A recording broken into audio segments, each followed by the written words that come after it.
Our whole business on the services side is sort of built around investing in people, whether that's through training them to do the job well. They're not coming in the door with training often, paying them competitive wages and benefits so that it's a job that they really value and want to be with for the long run, providing bonuses based on certain performance incentives.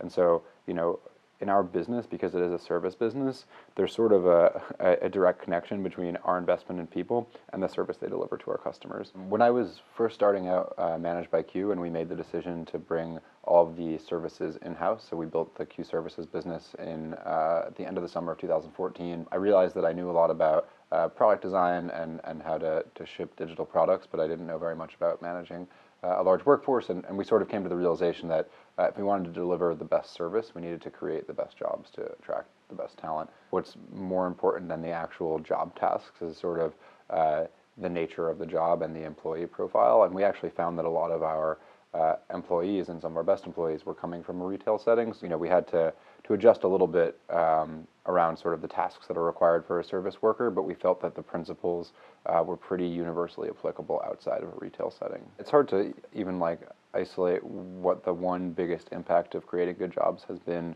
at Managed by Q. I think if I had to distill it to the most important one, is it's resulted in a higher quality service for our customers. It's also been a huge component of how we've built our brand, and I think while it's not the primary purchasing criteria for our customers, I think they're really excited to know that they're working with a company that cares about their workforce as well. And one of the things that we do that's sort of outside the good job strategy, but kind of in line with the ethos, is we make sure that all of our employees are owners in the company. So we have a stock option program. So even cleaners and handymen, they are called on to act like owners because they are owners in fact. And that has a really big impact on our customers. So when a cleaner sees that a toilet is leaking, they'll take the time to make sure that the office manager is aware and that they're requesting a service provider from our platform to come in and deal with the leak. And that's just an above and beyond experience that reflects the founder mentality, the owner mentality.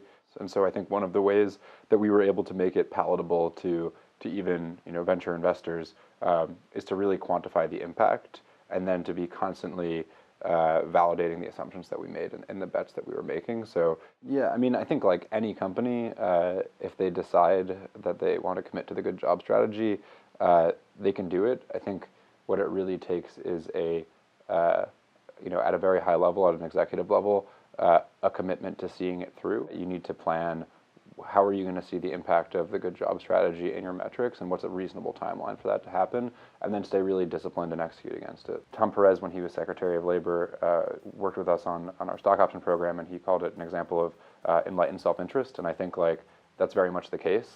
You can create direct alignment between your objectives as the manager of the business and the interests of your workforce if you follow the strategy. It has allowed my values to really be connected to how we do business, and to the more true to our values we are as a company, the better we do. And I think giving people the opportunity to execute against a plan that's aligned to their values, I think you'll be surprised what incredible results you get and how personally people take that mission. And that way, it becomes not just your pet project or your mission, but something that that's why everybody shows up to work. And I think that's really powerful.